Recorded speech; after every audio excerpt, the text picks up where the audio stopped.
Hello, Hollywood Times viewers. Judy Shields here. Today we welcome bluegrass, country, and gospel singer-songwriter Daryl Mosley, whose new 11-track album called Long Days and Short Stories is being released today. All right, Friday, October 4th. Daryl refers to himself as not as a singer who writes songs, but as a songwriter who sings. That's pretty cool. I like that. He has 13 number one songs and three, I never get this right. It's Spegma, SPBGMA. Pronounce that for me. Yeah, we call it SPIGMA. It's an acronym for the Society for the Preservation of Bluegrass Music in America. There you go. Woo!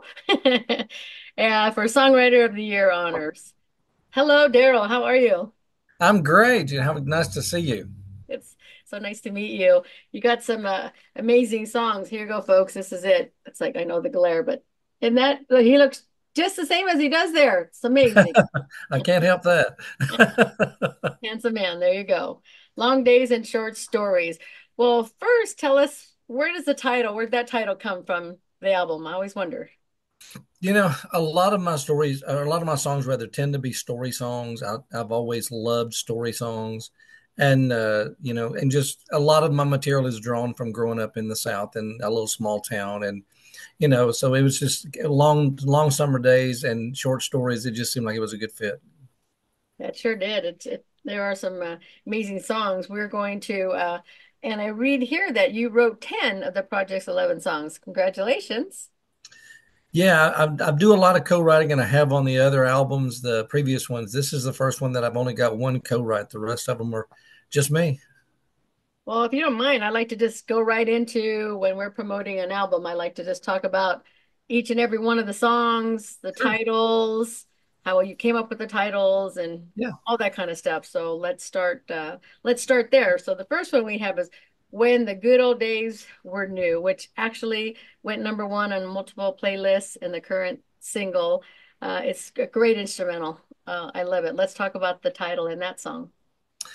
I was actually having a conversation with my friend Danny Roberts. Danny co-produced the album, and Danny and we played together on the road many years ago, and we were actually getting ready to do a reunion concert. We had not been on stage together in like 25 years, and all of a sudden we got invited to do this reunion concert. And I made the comment about, back when these old songs were new. And so that just kind of triggered the idea of back when the good old days were new. So it just came up in conversation, and I thought, yeah, there's a song in there. It can be that easy, folks. To us, we're like, nope, we're not songwriters, right? It's like we just honor and treasure you songwriters, let me tell you. I truly do. It's I've learned it's part of the craft is kind of keeping your radar up and listening for things in conversation. Even like I said, that happened to be something that I said, but oftentimes it's something somebody else will say that just triggers something. And so I'll jot it down. I keep a little list of things in my phone of ideas and thoughts and potential titles and potential material. Yes. The next one is called Everything That's Right, which to me, it's like all the kind of family values. I really enjoyed this song. Well, thanks. For me, what this song is really about is the fact that all that you see, or what's the easiest to find, is the bad news, whether it's the networks or it's social media or whatever it is. But I still believe that there's a lot of really good stuff. I think most people are good. I just think that it's the bad people and the bad events that gets all the attention. And so the whole emphasis of that song is that I'm not going to allow my focus to be on the bad stuff. I'm going to focus on everything that's right and all the good stuff. And that's a great title, that's for sure. Thank you. Next one is When I Can't Reach Up. You partnered with Rick Lang and it features gospel greats Jeff and Sherry Easter. Let's talk about that one. I love the harmonies in this one. Oh, thank you. Yeah, Rick and I have been writing together for a long time, and we've had a lot of success. Wrote some number ones together, and so Rick and I wrote this one. And of course, Jeff and Sherry Easter were some of my favorite. One of the most influential groups to me when I was younger and start just getting started. And it's great that over the years we've become friends. And so I reached out to them and said, I've got a song that it just sounds like a Jeff and Sherry Easter song, and I would love to have y'all on it. And they graciously agreed, and it turned out really well. It did, it did. The next one, A Friend Like You, which I dedicated to all my BFFs out there. What I think makes this song unusual is that it seems like that all of us, whether we're male or female, all of us have a best friend, a confidant.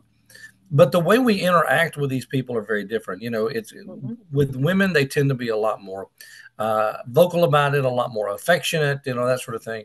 Guys are not that way at all, but the relationships still mean a lot, Yeah. and I mean, a guy can see his absolute best friend that he hasn't seen in a long time, and his response will be, "Man, you got ugly," or something like that. It's but but he doesn't mean that. That's just how we say, "I love you, I miss you." Guys just don't talk like that. Oh And so gosh. this song was really written to kind of say the things that guys would never really say. So it's kind of a love song for straight guys, I guess. It's just that. Yeah, it's priceless. Share it with all my brothers and my male friends, Yeah, yeah, exactly. right? Anthem for them. Oh, the next one is I Can Pray. It's another great inspirational song, that lifts us up. Thank you. That was one that I actually wrote it and imagined it a little slower, a little more subdued. But Danny said, "Man, that's a bluegrass thing. We need to crank that up." So we did. There was a lot of great playing in it, and the harmony came out well, and that was a lot of fun to do. Yeah. I'm Still Here. Great song for today's times, inspirational as well. This was one that kind of came on a Saturday morning. Just the idea of and I guess it's partly because I was getting closer to a milestone birthday and started to think a little bit about things. And I realized that that your body gets older and you physically change, and people see Mhm. that. But on the inside, that never happens. On the inside, we still feel like that person we always were. Yeah. And I think it's hard as you get older when people are only responding to what they see, Yeah. and not your heart, not your soul, not your spirit. Yeah. And so that's kind of what that song is just a reminder of, is that I'm still the same person I always was, with the same feelings and the same emotions and all of that. And it's funny because even since, I mean, I wrote it, but I catch myself being more patient and more understanding, when I, dealing with, not that I was ever not that, but you'll be in line at the grocery store and there's somebody that's taking a while and you're like, man, I wish they would hurry up. And this causes you to rethink that, or did Yeah. me. Yeah, it did. It's great. I mean, I can't wait for all of our folks to hear. They're all great. This one is just inspirational, and that's why I like to hear about the meaning of it, because you can hear it and interpret it your way, but when you talk to the songwriter and what it means to them and why they wrote it, then it's like, oh, I get it, because that's the thing about songs. You could see it all different ways, right? Right, right. The next one is pretty cool. You have to explain that one. Me and Mr. Howard, the banjo is great on that one. Well, I try to include one song on every album that is factually, historically based about my town. I grew up in Waverly, Tennessee. Waverly is about an hour west of Nashville, Okay. and so I've done songs that were about people that were, that actually lived here. I did a song about the train disaster that we had a few years ago, but this one's historic. Back in 1877, the James brothers and the Younger brothers attempted to rob a bank up in Minnesota, and it went horribly wrong. And so, to Yeah. lay low from the law for a while, the James brothers moved to Tennessee. Well, Frank James moved to Nashville, but Jesse James and his wife moved to my hometown. And they lived here for a couple of years under the alias of Mr. and Miss J.D. Howard. And they had parties and socials, and they went to church. And there were some whispers that people were pretty sure they knew who he was, but he was law abiding while he was here, and so they kind of became local celebrities. And they lived here for a couple of years until, I guess, maybe the running money ran out and they had to go back to robbing and pillaging. I'm not sure, but they left. And so the song is written, the fictional part of it is written from the position of a Mr. Link, who was a store owner at the time, who kind of became Jesse's friend. And Yeah. so it's really that story, but outside of the few creative licenses I took, the song is factually based. That's pretty awesome. Thank you for that. See, we learned something new today. Forever After All, a tale of love and romance. Aw.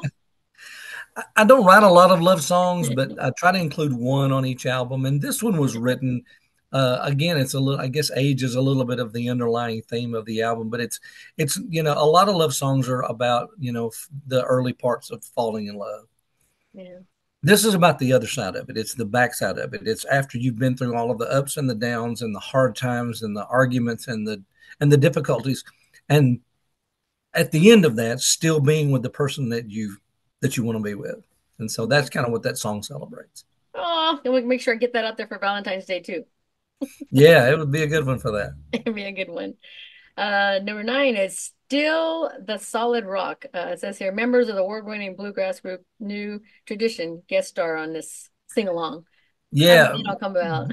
my first touring band was New Tradition. All through the 90s, we traveled all across the country, about 200 dates a year. And, the first time any of us had ever been on the road. So, we really kind of grew up in the music industry together like that. And even though the band hasn't been together in a long time, we've all stayed friends and, we've raised our families and had grown older.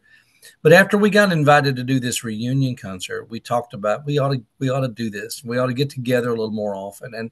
And so when I started doing the album, and I said we need to get the band back together and come in here and do a song. And so I reached out of course, Danny was already there. He was producing, and so we reached out to Richie Dotson and Ken White, who were members of the band, back in the day. And they came in and we had a day in the studio recording and singing and laughing, and it was a moment. It was really really precious to us, and for people that were fans of that band, I'm excited for them because it's the first time we've recorded anything as New Tradition in 25 years. Oh, wow. Number 10, You Never Gave Up on Me, which it's Prevails' heartfelt gospel masterpiece.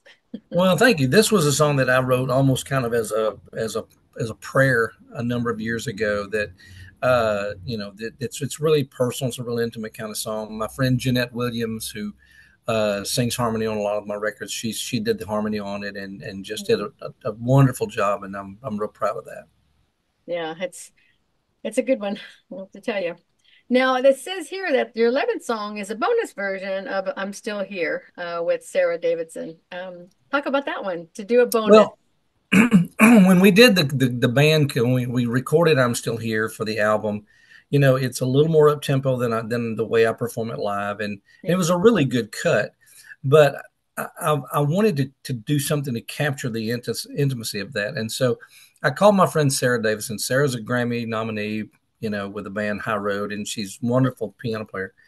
And I said I'd love to do this song with just me and you, just me singing, no harmony, you on the piano. That's it. Mm. And so she came to the studio, and so we did just a performance of it. And I love both versions of the song. This one is a lot more intimate, and so I'm really proud of how it's. Even though the lyrics are the same and the melody is kind of pretty much the same, they're very much two different types of songs. Yeah, this one is like gonna be on a Friday, Saturday night dinner with some wine and just relaxing. It's like this version, you know. Yeah, yeah, she played great. It was great. It was beautiful. So, it was recorded at Gorilla's Nest Studio in Ashland City, Tennessee. Can you tell us who were the musicians on it and the instruments they played? Oh, absolutely. Yeah. Gorilla's Nest is it's a studio owned by Chris Latham. Chris is a Grammy Award winner. He did a lot of the Guy Clark albums and things in years past. But of course, Danny played mandolin. Jamie Harper played the fiddle.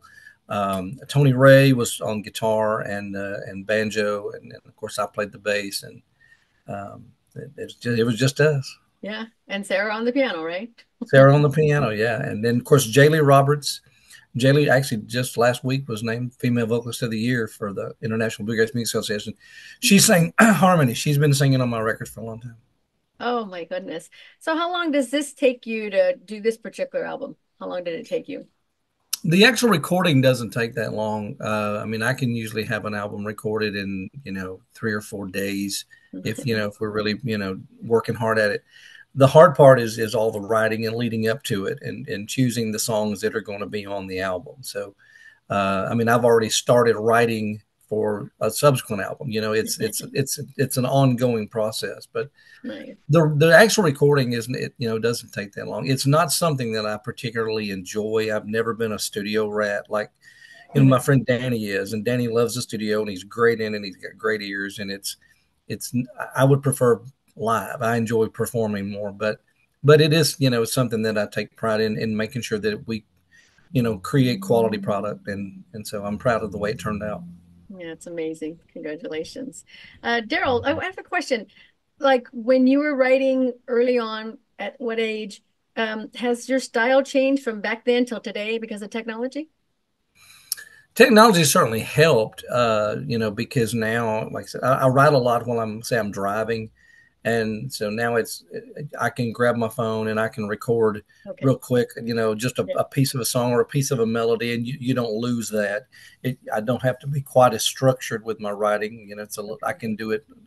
I can multitask and write a little bit now, and so that's helped. And of course, the recording process has changed dramatically because of Yeah. technology, but the actual craft itself, that's always ongoing. It's always about trying to say something either in a way that hasn't been said before, or in a way that other people kind of feel it, but they don't really know how to put it into those words. And I've always said songwriting is really part gift and part craft, and I'm thankful that the good Lord gave me the gift. But the craft part, that's on me. It's on me to work at it, to try to be as good a songwriter as I can be. So so I still listen to other great writers, and I love a great song no matter who wrote it, Yeah. and those are still inspiring, and I can still learn from other writers. Who are some of your in the different genres of music? Who are your heroes? The first first artist that I ever listened to that really influenced me was Don Williams. Oh, mm, Don, it was just very mm, gently expressed and very low to the ground. And when I was in high school, I discovered Billy Joel and James Taylor, mm, singer songwriters. And it's funny because Billy Joel, was writing songs about growing up in New York and New Jersey, but I could get that, I could relate to that in a way. And here I was, this little country boy from a little small town in Tennessee, so our cultures were very different, but I could feel what he was talking about, and that helped me learn to do that in my songs. That even people who are not raised up in a small rural town can yeah. still feel that experience. And so then as I got really serious about songwriting, I've listened to lots of course, Christopherson. We just lost him, and that was so sad. Yeah. But what a body of work! Oh my gosh! I mean, Oh, a guy, that really bridged lyric and poetry. yeah. Oh, So there's and writers like in Nashville, Bob McDill, and some friends of mine, Larry Cordell, and guys that have oh. had lots of success that I listen to, and I still learn from them. It's nice to have that. So, how old were you when you uh, first learned you had a voice and your first song? Started singing as a kid, in church and that sort of thing. I don't really remember not singing. My grandmother used to tell me that when I was little, she could take me to town and stand me up on the hood of a car, and I would sing for people. Uh, I Oh, don't remember that. I take her word for it, but so I don't remember not singing. And okay. started learning to play guitar when I was about 13, so I could accompany myself. And so Yeah. singing was always my focus until I don't know, 16 or 17. And where I live is about 5 miles from where Miss Loretta Lynn lived. And so I Oh, knew her, and I knew the family, and she nice. was really wonderful to me. Here I was, this teenage kid dreaming of a music career, and she was the biggest thing in the world. But she was the very first one to tell me and talk to me about how important it would be for me to learn how to write songs, and Yeah. why and she said, I'll never forget it. She said, "Darling," of course, she always called me darling. Probably called everybody darling. Yes, you She did. said, "Darling, you got to learn to write." She said, "A lot of folks can sing them, but the good ones can write them too." And so at her encouragement, I started digging into the songwriting craft and trying that really was the launching pad for me. Oh, she's probably changed a lot of folks' lives. She was an amazing woman. We lost a good one. People ask me a lot what she was like, and she's exactly Like like your you think she sister, was. your mother. I mean, Yeah, she yeah. treated you There was like you're a family. She Yeah, wanted she to know didn't. your name. She had one personality, and that was it. There was Yeah, nothing same. pretentious. That nothing, and I love that about her. I met her like when I was 12 for the first time in Long Beach, California. She was with Conway Twitty, and that was back when Conway Twitty wasn't very nice to his fans, and he just didn't want anything to do with this. And boy, she almost pulled him by the ear and told him, "Mm-mm, you get over here and you talk to these people who've been waiting out here for you by this bus." And that was my mom and dad and a bunch of us. And, Yeah. and she was something else. Gosh, that sounds just like her. Right? That Just is so like, good. yeah. That does. I have that memory that I'll always treasure. That's great. Oh my gosh. So it also says here you play the bass. It's different, isn't it, to play the bass than a guitar in a way? Yeah, technique is a little different. Yeah. The tuning is pretty similar. Yeah. Bass is honestly bass is easier. I mean, I used to say that I thought I was a guitar player till I met some guitar players, and so in all my band days, when I was with New Tradition and stuff, I was the bass player. I was, Okay. but I mean, I played guitar to write and that sort of thing with. But on stage most of the time I was a bass player. But when I stepped into the solo career a few years ago, then I had to really work on my chops to be able to, to comfortably play guitar on stage. And Wow. So do you play acoustic and electric as well? There's different types. yeah, I mean, mostly acoustic. I mean, Acoustic. it's electrified, it's plugged in, but most of Yeah. it's acoustic. And my live shows, it's a little bit like sitting on the front porch. It's just Well, me and a guitar and sharing the songs and the stories. It's very laid back. so you like storytelling too. Yeah, yeah. I mean, I love a good story and good storytelling, and I for about 10 years I played the Grand Ole Opry just about every weekend, and Wow. and so got a chance to sit in the dressing rooms and the green rooms and hear stories that I would have never heard otherwise, and some of them were just fascinating and some were just hilarious, and so I think that's an art that I would never want to lose it as our culture is the ability to tell a really good story. Yeah. So when was it the first time that you got to go to the Grand Ole Opry and perform? The first time I was ever there, I actually performed it. No, I take that back. That's not true. I did sneak backstage one time when I was about I don't know 17 or 18 years old, and I snuck Wow. backstage, and it was a Friday evening. I'll never forget this. Waiting for the Friday Night Opera was to start, and I'm basically hiding out. I felt like if I Don't could tell hide anybody out. how you did it. Yeah, yeah. Well, I felt if I could hide out until the show started, then I could just mingle with everybody else, and nobody would know. So I'm Wow. trying to. But I didn't know where I was. I didn't never been backstage before. But I'll never forget. I walked around the corner and I physically ran into Bill Monroe. Now, Bill Monroe, Grand Ole Opry man, he was a big man He's anyway, big. and he just stopped. He just stand like this, and I was just a kid. I just started confessing. I spilled my guts and said I snuck backstage, and he said I'll never. And he had this unique way of talking anyway. And he said, "You're not supposed to be here." And I said, "No, sir, I'm not." And he said, "You come with me." And I thought, great, he's going to take me to security, and I'm following along, waiting. But he took me right to the stage, and in those days, behind the band where the band set up, there were two or three like church pews, is Yeah. basically what they looked like, and special guests could sit back there. And he said, "You have a seat right here, and if anybody asks, you tell them you are a special guest of Bill Monroe." Oh, And I sat there and watched the show that whole night. you were so blessed. Oh my Yeah, goodness. that was a magical night, and then to get a chance to go back later on and perform there, and it was just a special place. Daryl, when you walked on there the first time, did you like turn around and look at that pew? Did you think about that moment at that I second? thought about it a lot. Yeah, especially standing there in the wings waiting to go on, and I would see people over there sitting in the. Yeah, I thought about that a lot, but it was those people were great, and I had opportunities to sit and visit with my heroes and ask questions and hear stories, and Oh, uh, that's priceless to me. yeah, because I've been to the Grand Ole Opry and all that, but in June I went this year because I wanted to go so bad, so I was able to go. And one of the PR gals who I was staying with, she had her clients. So it was the first time in my life in June, I'll never forget it, June 6th, 7th, and 8th, that I got to go to the backstage the artist entrance. I had to take my picture, and I was just like in awe. You're getting the wristband. I mean, she goes there all the time, but I was like in awe. I was like, oh, I couldn't even Yeah. talk. I was shaking. My girlfriend I took with me, she's not a big country fan. She goes, "Are you okay?" And I'm like, "No, I can't breathe. You don't Yeah. understand what it's doing." And I lost my dad 3 years ago, and he's the reason I'm country. I just wanted to get on that phone and call him. And I'm like, okay, Dad, you're looking down at me. And and she's wanting me to hurry up, but I'm looking at everything, the mailboxes and the little plaques. And she's like, oh, I give up. And she just walked away and left me because I was in my own world, and I come around the corner, run literally into William Lee Golden.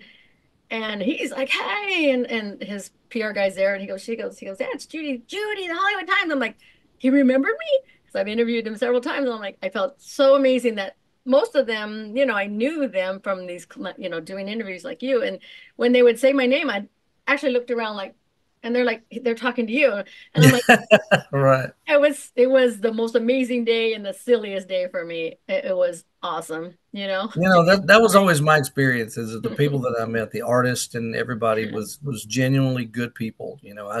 I in all the years I was there, I never really had a bad experience with anybody. That people were gracious and patient, and when for pictures and that sort of thing, and yeah, it's just special people there. I've been to like, the Grammys and a lot of things here in LA and all these shows. I'm a seat filler, and these people act crazy.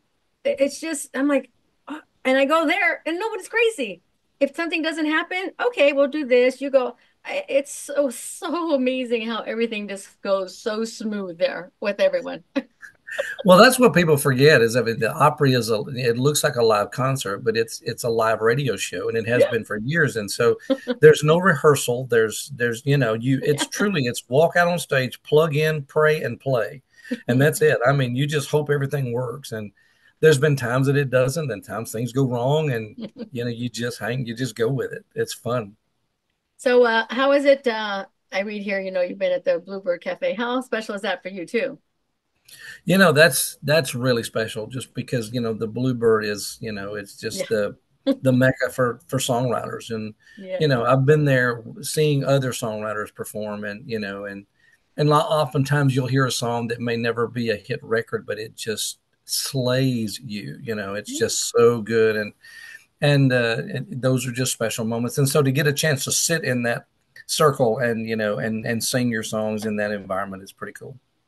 Yeah, I've been there many times, but in June they had it closed for renovation. They were doing something to it, and it was like, oh man, but get to take your pictures of it and that kind of stuff. How about the Ryman? Do you like playing there? Have you played there before? Yeah, the first time I ever played the opera was at the Ryman, and Okay, and at the Ryman. it's the new opera house is way more comfortable. Mhm. The dressing rooms are bigger, and after they did the renovation after the flood, it's super nice, and they Yeah, changed everything. The Ryman is not that way. The Ryman, the dressing rooms are small; they're on different levels. It's hard to find things backstage. yeah. But it's so worth it because on stage it just sounds so good. That is just the best room I've ever played in. And I'll never forget, I was on stage one night with the Osborne brothers, and we were doing this. They did Wow. this show called Bluegrass Night at the Ryman, and so, but it was full house at the Ryman, and they're broadcasting it live all over the world. And but I had this song that I did that Sonny Osborne liked, and he wanted me to do it on the show. Well, that was this one rare occasion when I take somebody's guitar and they hand me I hand them my bass and I've got the guitar. So I'm playing and I got about halfway through the first verse and I realized they had all left the stage. So here I am alone in that circle, the only person on stage in front of this sold out Ryman crowd. And I thought, Lord, if there's ever a time that I don't forget the words, please make it right now, because I had nobody to turn to.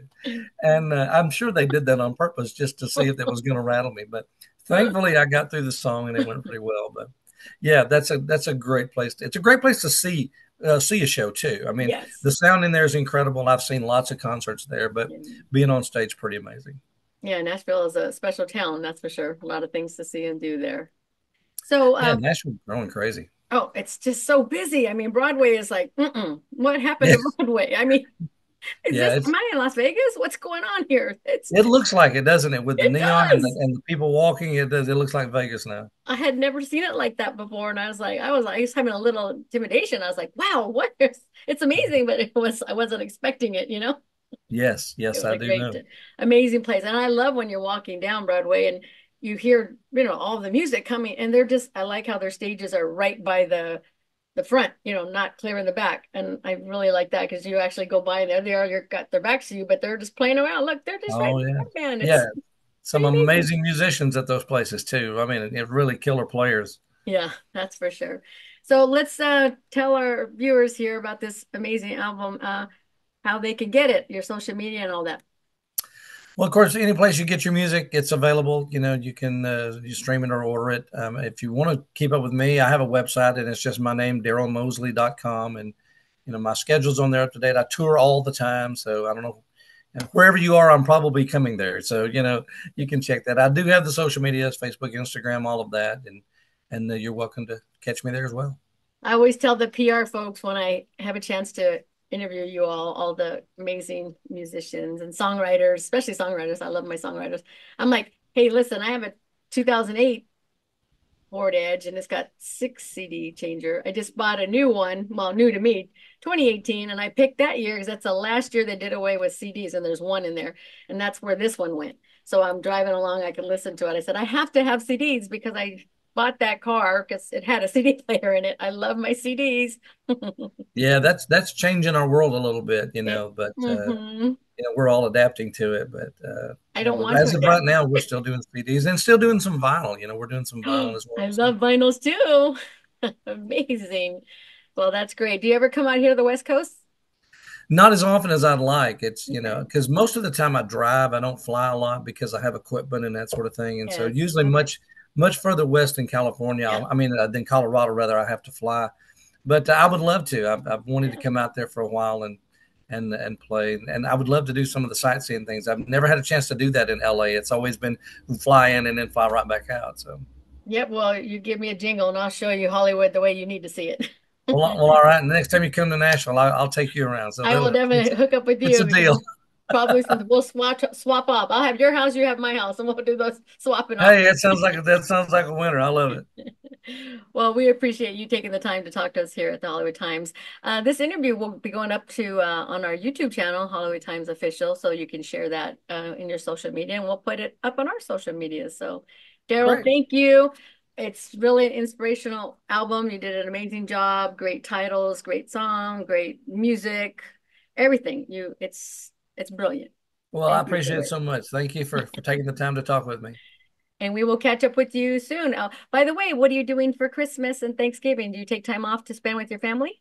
I do, Christmas is, especially Christmas, but Thanksgiving I'll be off that weekend and all the family comes back in. Most of Oh, my family is fairly close. My daughter and her husband live in Colorado, but they'll fly back in. So, oh, that's a big time for us. yes. What are you asking Santa for? More time with the family. The older I get and the kids are all grown and married off and I don't get to see them as much as I used to. Yeah, And so, yeah, a little more time with them. That's all I need. I think Santa can give you that. Well, you take care and have a blessed day. You too. Take care. Thank you.